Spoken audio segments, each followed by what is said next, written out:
ಮುಂದೆ ಬಂದು ಚಪ್ಪಲಿ ಮುಂದೆ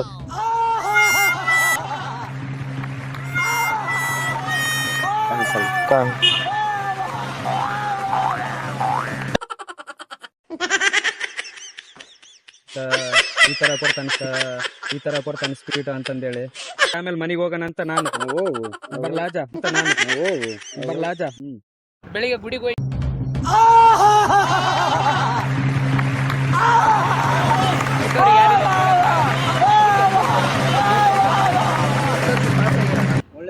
ಚಪ್ಪಲಿ ಬಿಡ್ಬೇಕು ಮತ್ತೆ ನಾನು ನೀನು ಹೇಳ್ತೀನಿ ಮತ್ತೆ ಚಪ್ಪಲಿ ಬಿಡ್ಬೇಕು ಮತ್ತೆ ನಾನು ನೀನು ಹೇಳ್ತೀನಿ ಮತ್ತೆ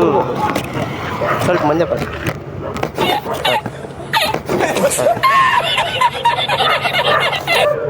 ಬರ್ಲತ್ತ ನಾನು 10ನೇ ಕ್ಲಾಸ್ ಪಾಸ್ ಆಗಿನಿ ನಾನು.